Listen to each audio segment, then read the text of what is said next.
esperemos que lleguen los demás estudiantes también para que se integren, que puedan aprender de nuestro ponente el día de hoy. Este es el inicio de las capacitaciones que este año pues, gestionará, impartirá Paco Buenrostro, a quien le cedo el uso de la voz pues, para que dé la bienvenida correspondiente y presente a quienes nos apoyaron a que se les lleve a cabo. Paco, por favor. Pues, muchas gracias, ahora sí que muchas gracias aquí a mi gran amigo y secretario ejecutivo justamente de la COPIP, la Comisión General para la Protección Integral del Ejercicio Periodístico. Muchas gracias por venir, sé que no era fácil ni el día ni la hora, y obviamente el lugar está un poquito retirado de lo que es la zona centro de Colima, pero una vuelta aquí a Comala. Gracias por acompañarnos, pero a la doctora Hernández Caballero, que sin lugar a dudas va a aportar muchísimas cosas muy interesantes el día de hoy, sobre todo para quienes están estudiando esta carrera. La idea era que también vinieran más compañeros de los medios de comunicación, que yo creo que a nosotros nos serviría muchísimo, ¿no? El aporte no solamente docente, sino también en el terreno de trabajo diario que tiene la doctora, y que de verdad lo agradecemos muchísimo y sé que nos va a enriquecer, porque definitivamente esta labor periodística no es nada sencilla, es de mucha vocación, de ser muy tercos y de saber que se corren riesgos. Se habla obviamente de los riesgos que tenemos, físicos y demás, pero no se habla del riesgo de no llegar a la quincena, no se habla del riesgo de que no tienes ni un buen sueldo, ni prestaciones, y que estás siempre con el Jesús en la boca de qué te vaya a pasar. Se habla mucho de esto, pero hasta que no lo vives en carne propia, es de verdad, quienes estamos en esto es porque queremos mucho a la profesión, al periodismo. Así que muchísimas gracias de verdad por acompañarnos, y quiero agradecer, muchachos, para no entretenerme mucho, a la CANIRAC, a la Cámara Nacional de la Industria Restaurantera y de Alimentos Condimentados, que nos está apoyando como patrocinadores de la conferencia. También agradecerle obviamente al Ayuntamiento de Comala, que nos facilitó este espacio para la conferencia, y desde luego, bueno, también a la Coordinación General de Comunicación Social, en representación del licenciado Fernando Cruz. Nos acompaña el día de hoy el licenciado Alberto Ramos, que por favor les pido un aplauso para él, que nos hace acompañarnos. También, desde luego, a nuestra compañera en la Comisión General para la Protección Integral para el Ejercicio Periodístico, la doctora Aide Arellano, que es comisionada y aparte docente de tiempo completo ahí en la universidad. Muchas gracias por acompañarnos. Y bueno, para dar paso ahora sí a la conferencia, nuevamente les agradezco mucho que nos acompañen y seguramente van a aprovecharla muchísimo. Así que gracias y continuamos. Sí, bueno, ya para darle marcha, porque no escucharnos hablar nosotros, sino a la doctora Elvira, voy a presentarla brevemente.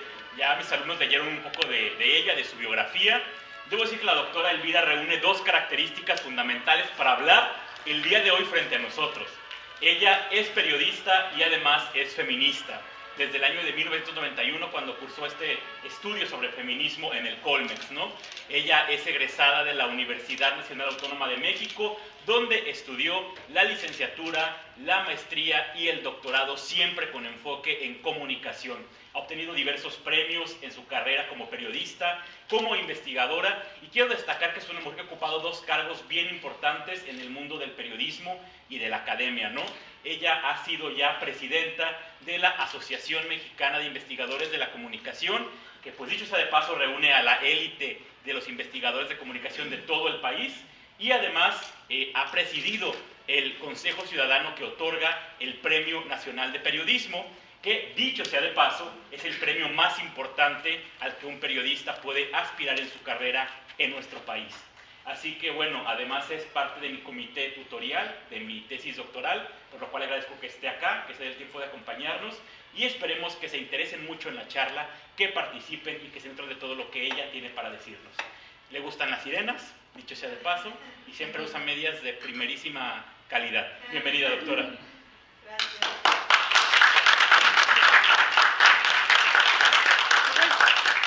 El micrófono, ¿no? Porque luego siento que hace casi como rebote. Pues muchas gracias por estar aquí y gracias a quienes me invitaron, mi querida amiga Aide y también Arnoldo, que son bastante generosos y seguramente hemos aprendido mucho. Y pues sin duda es una alegría estar aquí en un lugar tan mágico como Comala, pero también sobre todo estar aquí en Colima. Y pues vengo aquí con todo este entusiasmo con quienes ya charlé un ratito y con ahorita esta charla sobre periodismo y género, esta palabrita que ahora se está utilizando tanto, que es género y que de pronto uno dice ¿qué es eso? O ya la empezamos a usar como sinónimo y en vez de decir sexo digo ¿a qué género pertenece? ¿No? Y ahora, para que mi mamá no me entienda que tuve mucho sexo, dije, tuve mucho género, madre. Pues no le estoy mintiendo, pero no tiene nada que ver con esta situación. Entonces yo quisiera hoy darles esta charla, primero diciéndoles por qué me ha interesado este tema de las mujeres, del feminismo, y cómo entré a esta cuestión del género, y después cómo en el estudio y en la investigación he podido estar trabajando también este tema y como también en la práctica periodística pues he logrado abrir algunos espacios y algunos escenarios donde pues las mujeres tienen un lugar bastante significativo. Entonces bueno, ya hace casi 35 años que entré yo a estudiar o muchísimo más a la Facultad de Ciencias Políticas y Sociales. Yo recuerdo que en algunas clases, pues los profesores, sobre todo en la historia del periodismo, pues hablaban de periodistas representativos, de periodistas admirables, y entonces de pronto oíamos hablar de Francisco Zarco y toda su pasión que tuvo para ayudarnos a tener esto que llamamos libertad de expresión, o de pronto a Manuel Caballero, que fue uno de los primeros reporteros que salía a buscar la noticia, y pues claro que lo admirabas. O Filomeno Mata, que escribió en el diario del Hogar y salía solito a imprimir su periódico y luego les decía yo a mis alumnos y luego ya resignado se iba ya directo a la cárcel porque sabía que mañana don Porfirio lo iba a detener. No era tanto, pero estos periodistas admirables que siempre pues crean un ideal en la escuela, ¿no? Y de pronto les decimos, sean como Flores Magón, sean como Julio Scherer y Excelsior, y empiezas a hablar y de pronto yo decía, bueno, ¿y las mujeres? Y volteaba a ver en mi salón y veíamos que éramos más mujeres y nadie nos hablaba de las mujeres, ¿no? Entonces en alguna clase le pregunté a un profesor y me dijo, no, las mujeres no, ¿quién sabe cuándo? No, pues no sabemos. Y claro. Y después en una materia donde nos obligaron, como siempre son los profesores, a escoger un tema de investigación, yo dije, pues podría estudiar algo de las mujeres, pero pues no estaba yo muy segura. Entonces una profesora cuando me dijo, ¿que usted qué va a trabajar? Y yo, no, pues quisiera hacer algo de las mujeres periodistas. ¿Y para qué? Sentí que me partía mi corazón y dije, pues maestra, les digo, pues si ves, habemos muchas mujeres aquí. ¿Y por qué estamos aquí? O sea, ¿cómo llegamos aquí? Yo quiero saber como quiénes nos abrieron, no sé si una puerta, 2 puertas, 100 puertas para llegar aquí. Yo creo que eso es importante y la verdad, maestra, pues se me hace muy triste que me diga eso, ¿no? Porque claro que salí toda emberrinchada y la profesora me alcanzó, ya murió mi maestra Erendir Urbina, y me dijo, en vez de que te enojes, pues ponte a trabajar en eso, a ver si es cierto que existen mujeres periodistas en el pasado, ¿no? Entonces, pues tuve la suerte. Aunque luego mucha gente me dice, no hubieras encontrado eso si no te pones a investigar. Entonces me puse a investigar a ver qué periódicos fueron los primeros que había en el país, qué periodistas. Y por ahí una persona muy representativa en mi vida, que es Florence Toussaint, nos dijo, a ver, les voy a dejar de tarea, estudien a algunos periodistas, oye, otra vez puros periodistas hombres, ¿no? Y me tocó un señor que se llamó Victoriano Agüeros, que fundó un periódico en el siglo XIX que se llamaba El Tiempo. Yo dije, bueno, pues ya me tocó otra vez un tipo y pues ya ni modo, ¿no? Entonces este señor empieza a ver, fundó el periódico El Tiempo, escribió en varios periódicos como y El Correo de las Señoras. Y yo, ¿qué? El Correo de las Señoras. Entonces había periódicos para mujeres. Entonces ya fui con mi maestra Florence Toussaint y le dije, oiga maestra, mire, pues parece que habían periódicos de mujeres. Y me dijo, pues velos a buscar. Entonces la Hemeroteca Nacional fue un lugar maravilloso y mágico, llegué a preguntar. Me dijo, no, pues busca ahí, y ya encontré efectivamente El Correo de las Señoras. Empecé a leerlo, pues vi que era un periódico fundado por un señor, Adrián M. Rico, que después murió y se lo heredó a su esposa. Y empecé a encontrar textos donde había recetas de cocina, consejos de belleza. Entonces de pronto dices, ay, pues sí, clásico, ¿de qué van a escribir las mujeres si no es de este tema, no? Pero de pronto pues encuentro un texto que se llamaba ¿Cómo ser la mujer perfecta? Y dije, ay, este es el Cosmopolitan del siglo XIX. Pero no saben qué maravilla, lo escribió una señora que pese al apellido es mexicana, que nació en Tasco Guerrero, que se llamó Laureana Wright. Entonces Laureana Wright empieza a decir, pues así como nos dicen que tenemos que lavar, planchar y tener hijos, pues también a mí me gustaría saber si puedo estudiar, si puedo ir a la universidad, si puedo escribir, y por eso estoy escribiendo en este periódico, ¿no? Yo sí quiero escribir, yo sí quiero dedicarme a la literatura y quizá al periodismo. Yo, ¡oh, qué maravilla! Y pues también esta idea de estar investigando me dio esta ventaja, esta suerte de que llego un día a la hemeroteca para pedir mi correo de las señoras, que duró 10 años el periódico, o sea, no duró 10 años. Y de pronto el señor de la hemeroteca me dice, oiga, usted está leyendo periódicos de mujeres del siglo XIX. Y yo, sí, señor.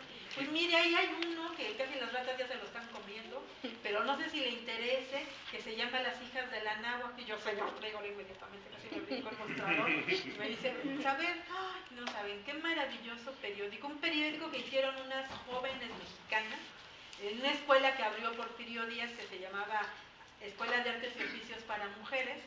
Y en esa escuela pues igual les daban economía doméstica, cómo lavar y planchar con arte, puras cuestiones así, pero también les daban otras materias y entre ellas había uno de cómo convertirse en impresor, cómo ser y tener una imprenta.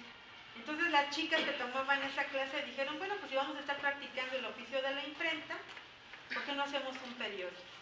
Hicieron este periódico que se llamó Las hijas de la Náhuatl. Y ese periódico, pues en este contexto de la historia del periodismo en México, pues es uno de los periódicos pioneros fundado por mujeres.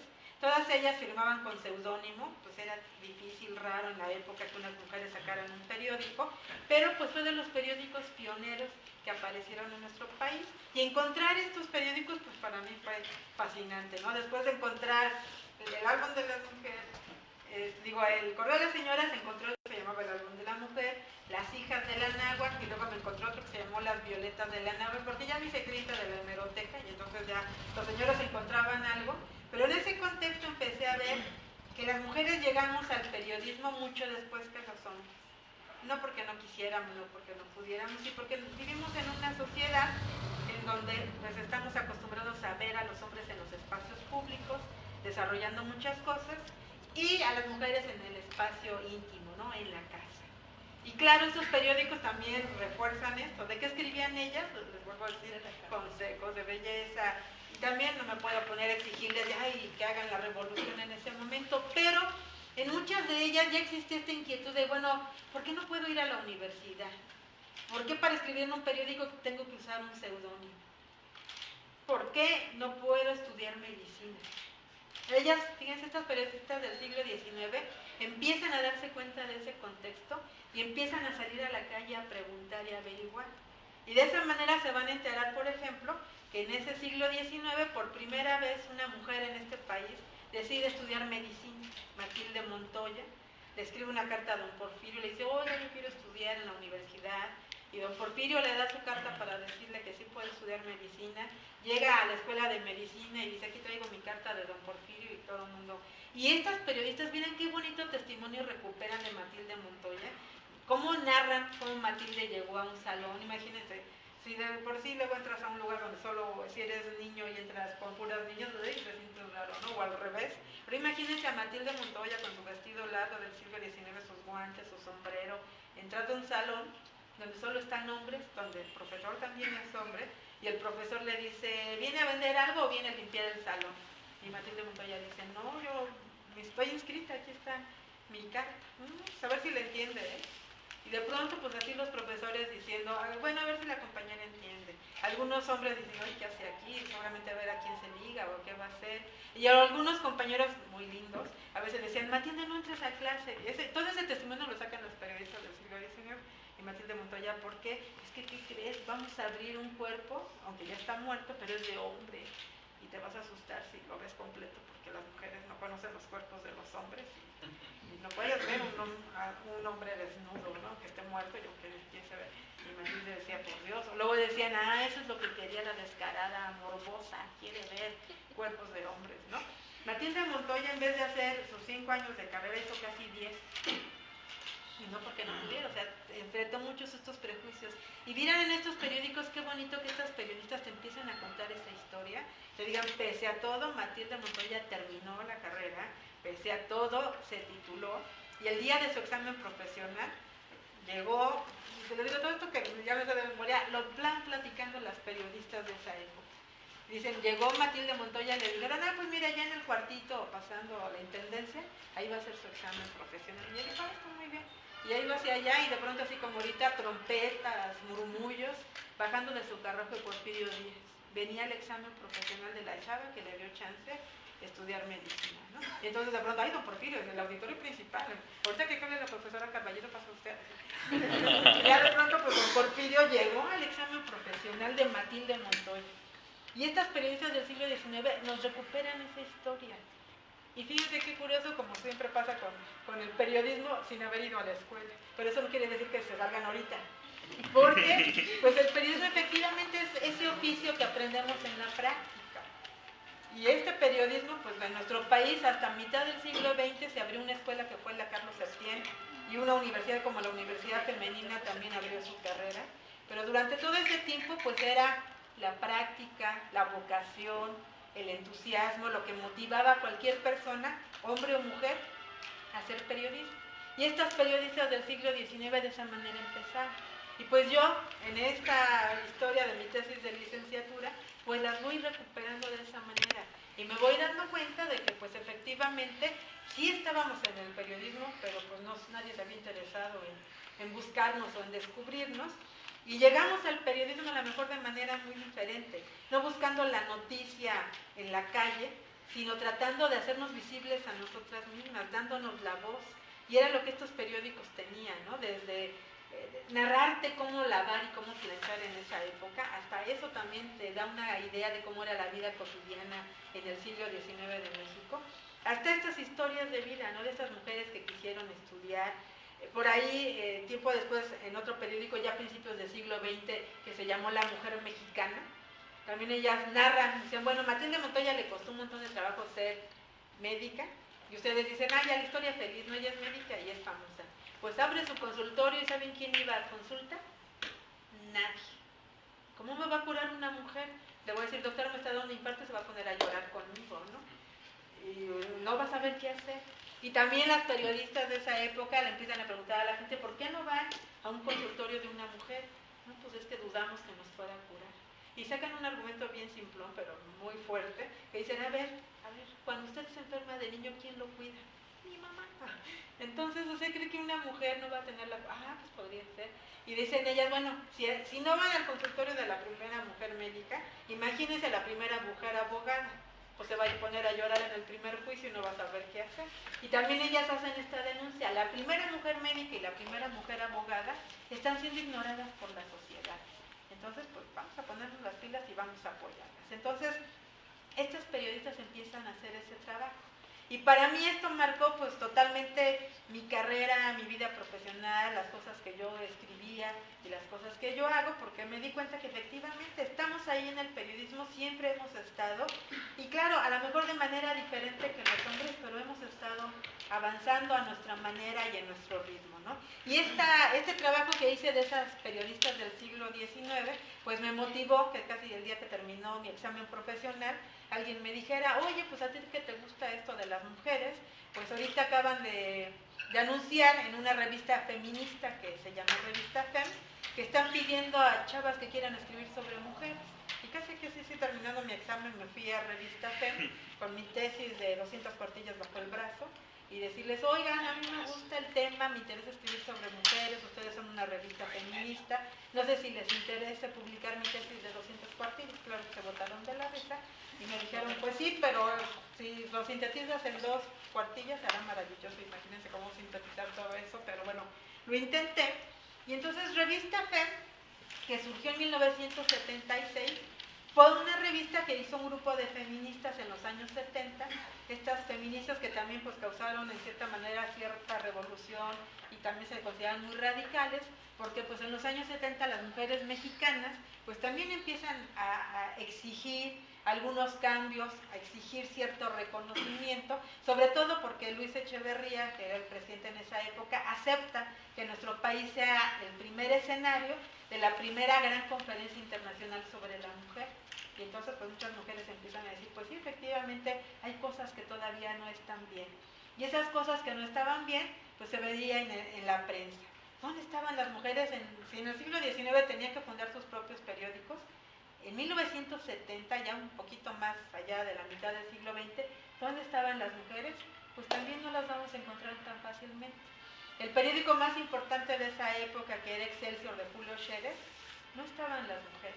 Estaba una, que fue Rosario Castellanos, y Rosario Castellanos estaba ahí porque destacaba como escritora, como poeta, como novelista, y Julio Scherer dijo, pues es una señora simpaticona, pues vamos a meterla como columnista, ¿no? Y Rosario Castellanos escribió, hasta el último día de su vida, escribió en Excelsior su columna casi durante 10 años, este periodismo de opinión, esta manera de pensar, pero pues era su profesionalismo, era el reconocimiento social el que le abrió esas puertas. Pero las reporteras estaban medias escasas. Entonces también ahí, la necesidad de ello, dije, bueno, ¿a qué horas empezamos a reportear? Ya tenemos periódicos, ya damos voz a las mujeres, pero no creo que la sociedad mexicana del siglo XIX matara por conseguir un ejemplar de Violetas de la Náhuatl. O sea, realmente eran periódicos que se leían muy poco y que seguramente pues era un círculo muy limitado el que lo estaba leyendo. Entonces por eso pues me puse a buscar dónde están las mujeres que llegan a las empresas. Y bueno, este cambio que va a tener nuestro país gracias a la Revolución Mexicana, no es casualidad que en 1916-17 se funden dos grandes periódicos que son Excelsior y El Universal, que van a transformar el periodismo en nuestro país. Hacíamos un periodismo muy artesanal y un periodismo pues muy de vocación. Entonces Filomeno Mata decía, yo hago el diario del hogar, y a veces lo hacía él solito. Los Flores Magón dijeron, voy a hacer Regeneración, hicieron su periódico. Una mujer mexicana que también transformó muchas cosas en el periodismo, que se llamó Juana Gutiérrez de Mendoza, que luego se cambió el apellido y se puso Juana Gutiérrez de Belén, porque don Porfirio, que sí creía en la equidad de género, metió a la cárcel a hombres y mujeres periodistas, y una de ellas fue Juana Gutiérrez. Entonces la mandó tantas veces a la cárcel de Belén, que Juana Gutiérrez dijo, pues ya parece mi casa y mi marido la cárcel de Belén. Entonces puso el Juana Gutiérrez de Belén, que fundó un periódico que se llamó Vesper, en donde le hacía unas críticas muy fuertes a Porfirio Díaz. Entonces dije, a ver, pero bueno, no reporteaba, eran textos de reflexión, textos de opinión. ¿A qué hora salimos a cubrir las notas?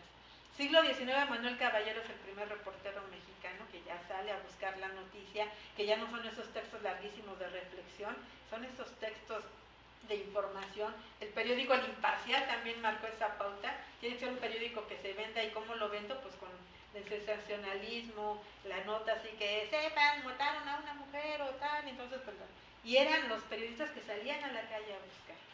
¿Y nosotras?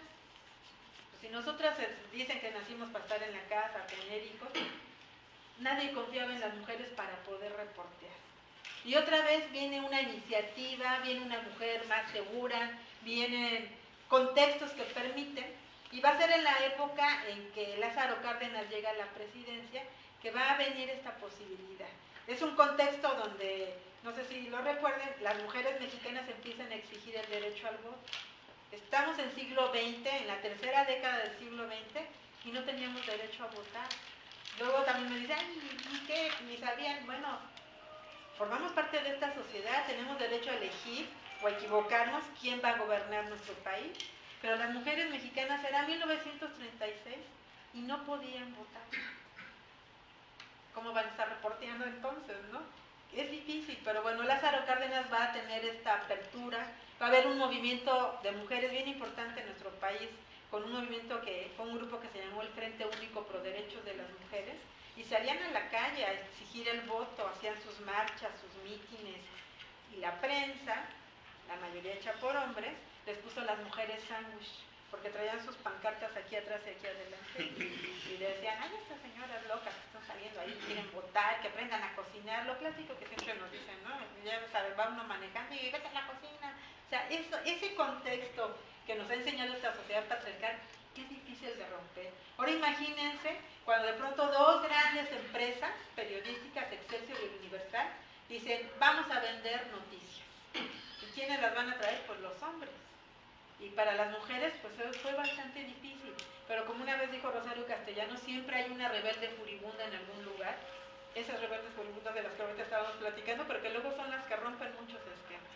Y en nuestro país hubo dos mujeres, una que se llamó Magdalena Mondragón, que le gustaba escribir, que se metió de secretaria en un periódico y ahí empezó a convencer al jefe de que la dejara escribir, le mostró que no escribía tan mal, y el jefe le dijo, oye, pues no eres tan mala, ¿por qué no te vas a la Ciudad de México? Tengo un amigo que escribe en el periódico La Prensa, igual y te dan oportunidad. La Prensa, ese periódico que todavía existe de nota roja totalmente, una mujer en La Prensa. Pero Magdalena Mondragón, que era una señora muy segura y pues muy confiada, fue a la Ciudad de México, llegó a La Prensa, este cuate le cayó muy bien, aparte la verdad Magdalena Mondragón era preciosa, entonces también a lo mejor digo, bueno, si no es buena reportera, por lo menos estoy con una mujer hermosa. Llegó a La Prensa y ya le dijo al director, oiga, quiero trabajar, mira, aquí están mis trabajos. Y le dijo, oiga, pues ¿cómo cree? Usted es mujer, no va a estar poder. Si quiere le doy una columna y escriba de bordados y tejidos. Y ella le dijo, no, o sea, yo quiero trabajar la noticia, quiero ir a la calle a buscar la noticia.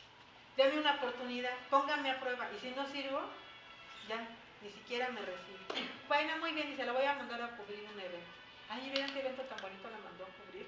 Yo pensé que eso era invento de las películas, pero no, sí había antes permiso para que hubiera duelos en el bosque de Chapultepec. Entonces se podían enfrentar los que eran rivales y ahí matarse. Y en esa época fue la última vez que se permitió un duelo en el bosque de Chapultepec. Y eso le mandan a cubrir a Magdalena Mondragón. Va al duelo, regresa al periódico, le dice, a ver, ahí está mi nota, ¿qué le parece? Y lo empieza a leer y, ¿usted está loca? Entrevistó al que perdió el duelo, pues ella se estaba muriendo, pero todavía no sabe unas palabras, ¿no? Y le dice, no, pues no que quería acción, no que quería... Yo pude irme en la ambulancia y decirle, oiga, ¿por qué disparó tan mal? ¿Qué le pasa? Saca la nota Magdalena Mondragón y obviamente se queda con su trabajo, ¿no? Entonces va a ser de las primeras mujeres mexicanas que va a salir a la calle a cubrir los sucesos. Y claro, si ven, pues tuvo, yo no sé si a lo mejor sí le dio miedo o no, pero era ese el gusto y esa pasión que dijo, no me voy a quedar aquí a trabajar en la prensa, ya me recibieron, ahora me quedo.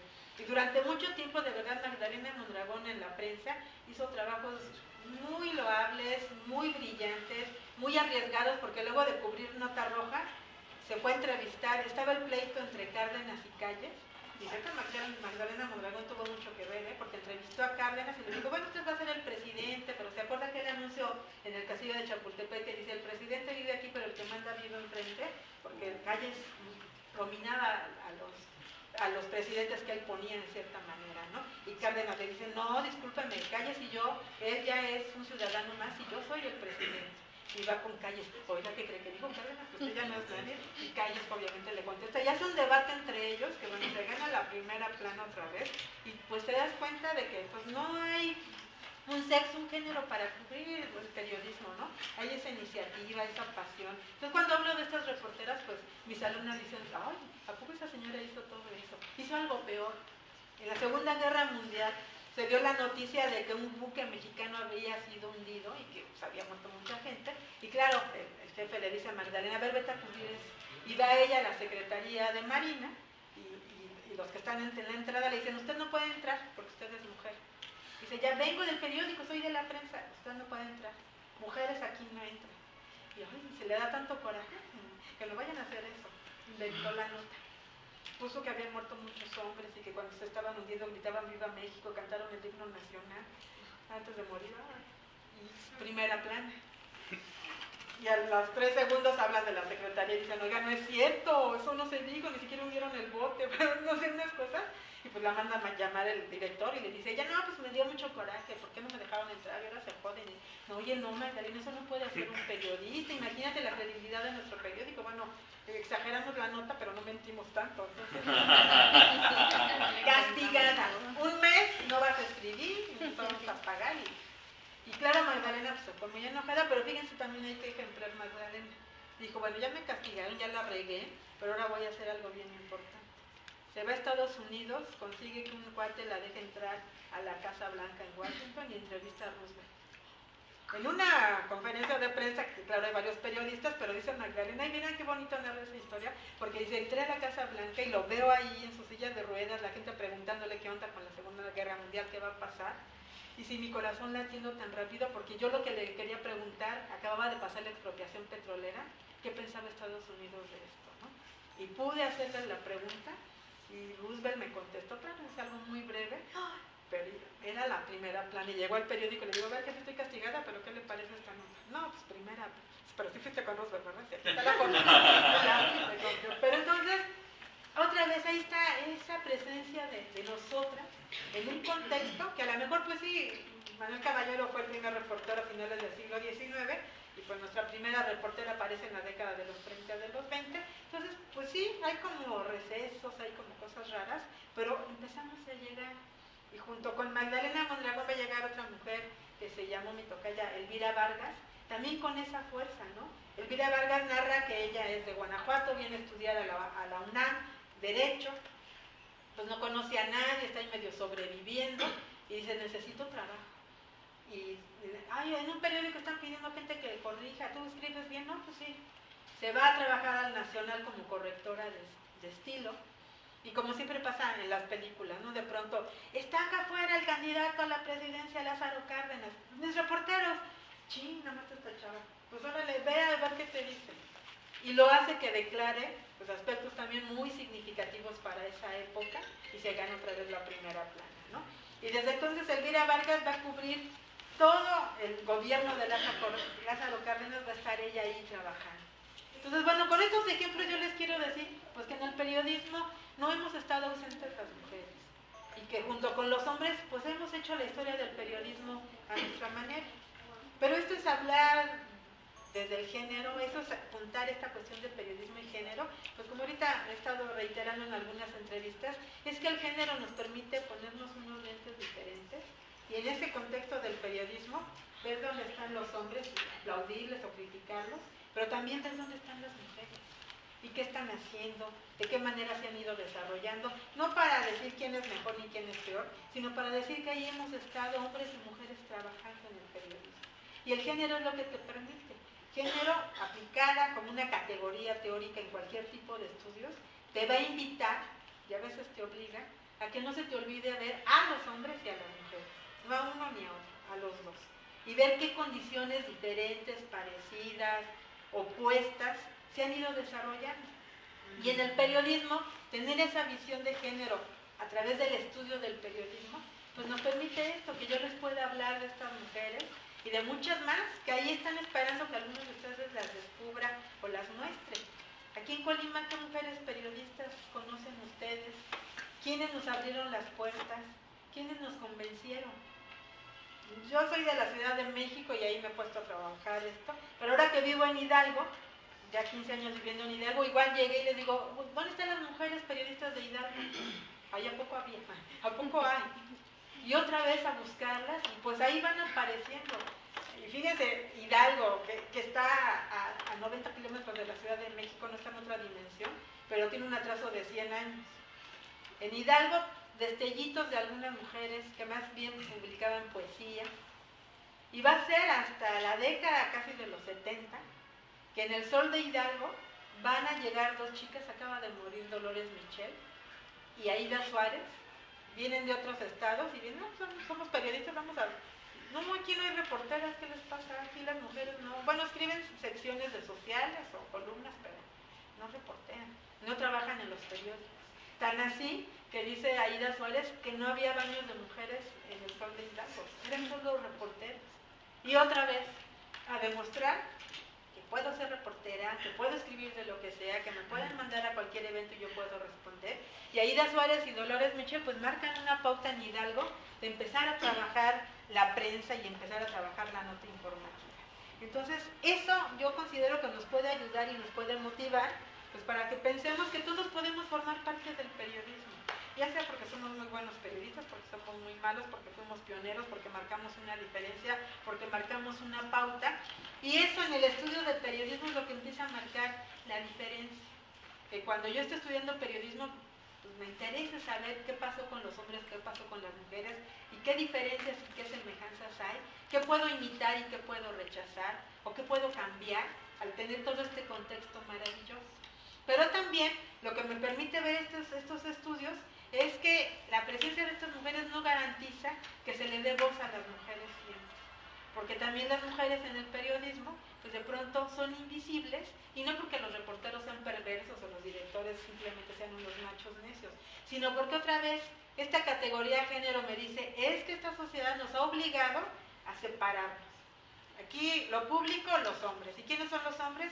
Pues los fuertes, los audaces, a veces hasta los feos, ¿no? Es chance que puedas tener esa característica porque eres hombre y no importa, o sea, a veces hasta mejor, ¿no? ¿Dónde están ellas? Pues ellas aquí, las débiles, las asustadizas, las que tienen que ser bonitas. Entonces, esa oposición, el periodismo no está ausente. Y también durante mucho tiempo marcó esa pauta. Muchas de las mujeres les costó mucho trabajo llegar a estos espacios porque no creían en nosotras, y si creían, pues era para mandarnos a algunos espacios muy puntuales, ¿no? Excelsior, en los años 70, les digo, había solamente hombres periodistas y todos maravillosos. Digo, uno dice Julio Scherer y puede tener 3 orgasmos seguidos porque pues es un periodista que lo admira. O sea, Scherer, imaginándomelo caminando ahí por Paseo de la Reforma, defendiendo su periódico Excelsior y diciendo, bueno, si ya no nos quieren aquí, pues nos vamos a otro lado y vamos a fundar otro periódico que fue Proceso. Granados Chapa, otro periodista muy significativo y muy destacado. Vicente Leñero. Luego a mis alumnos, cuando les platico eso y ahora con su teléfono, les digo, es que de verdad no saben qué padre esa foto cuando están saliendo de Excelsior todos gritando y, ay, sí es cierto, maestro, aquí está. No, pues les digo, hombre, no estoy tan loca, después es cierto. Y en el libro Los periodistas de Vicente Leñero, que fue de los primeros libros que yo leí para convencerme que quería ser periodista, Leñero narra tan padre cómo llega Scherer y la gente le empieza a gritar, fuera Scherer, no te queremos aquí. Principalmente todos movidos por el presidente Echeverría, que no le gustaba cómo se trabajaba en Excelsior. Y Scherer y su grupo se encierran y dicen, ¿qué hacemos? Y Scherer dice, no me voy, yo me quedo aquí. Y algunos, no, Scherer, vámonos, aquí ya no se puede. Y entonces empiezan a convencer que pueden abrir otro espacio, que Excelsior ya no los necesita. Y se salen entre esos gritos de fuera Scherer, y ellos gritando, viva Scherer, viva el periodismo, viva la libertad de expresión, y salen de la calle. Ay, a mí me conmueve porque digo, esos son los periodistas que yo quiero y que quiero que sean mis alumnos y que yo anhelo siempre seguir siendo, ¿no? Entonces, ese momento, imagínense qué padre. Y ese Excelsior, en esa década, por ejemplo, ellos daban clase en la escuela de la Universidad Femenina. Y a veces algunas de sus alumnas que eran buenas las invitaban a escribir en social. Y una de ellas va a ser una señora que se llama Noemí Atamoros, que todavía vive. Como me encanta esto de andar con los temas de mujeres, gracias al Facebook, alguien una vez me escribió y me dijo, oigan, mi mamá se llama Noemí Atamoros. Mi mamá trabajó en Excelsior y yo veo que a usted le gustan las historias de periodistas. ¿No quiere entrevistar a mi mamá? Y yo, claro, dije que sí. Luego mi marido está loco, quién sabe quién será, y ya te quedaste de ver. Ay, pues me quedé de ver en un restaurante, no creo que pase nada, ¿no? Entonces me quedé de ver con esta chica. Fui a ver a su mamá, Noemí Atamoros, que les digo que todavía vive. No quería que la entrevistara, me dijo, yo no soy nadie, no he hecho nada. Digo, mire señora, por favor. Pero imagínese un salón con unos chicos lindos, pero sobre todo con unas chicas que quieren ser periodistas. Y que yo les cuente su historia. Y que esa historia las haga creer que sí pueden ser periodistas. Ay, bueno, está bien. Y fíjense también la historia bien bonita que me contó. Su maestro fue Becerra Costa, que estaba en Excelsior, que era el director de Excelsior. Y le dice, a ver, tú y tú que escriben bien, las espero mañana en Excelsior. Las dos chavas se espantaron y no fueron. Y Noemí fue. Y le dijo, ¿sabes qué? Quiero que seas reportera. Aquí solo escribe una chava, que la queremos mucho, que siempre está en un rinconcito, que se llama Cecilia Treviño y le decimos Bambi, porque siempre está rinconadita y sola. Pero pues queremos que tú escribas aquí. Y con Noemí, pues, está bien señor, yo acepto. Y voy. Llega Excelsior, entra y llega a la sala de redacción y todos escribiendo. Si ya han ido a una sala de redacción que todavía tienen vida, porque luego ya muchos de nuestros reporteros ya no están en la sala, pero ese ruido, ¿no?, de las máquinas en ese tiempo de escribir, el reportero hablando y pidiendo la nota, todo ese movimiento de ella, ¡ah, qué maravilla! Entonces empieza a caminar y el piso es de madera y sus tacones, y de pronto todo el ruido empieza a desaparecer. Y empiezan a imitar, a golpear en sus escritorios y a golpear como es el tacón. Entonces ella camina más rápido y llega corriendo al escritorio con Bambi y todos. Y ella dice, y así recibirán en este periódico, ¿qué onda, no? Y Bambi, vente, no les hables. Y ahí las dos escribiendo. Y el segundo día, otra vez entra y todo el mundo. Y el tercer día se queda fuera del sol.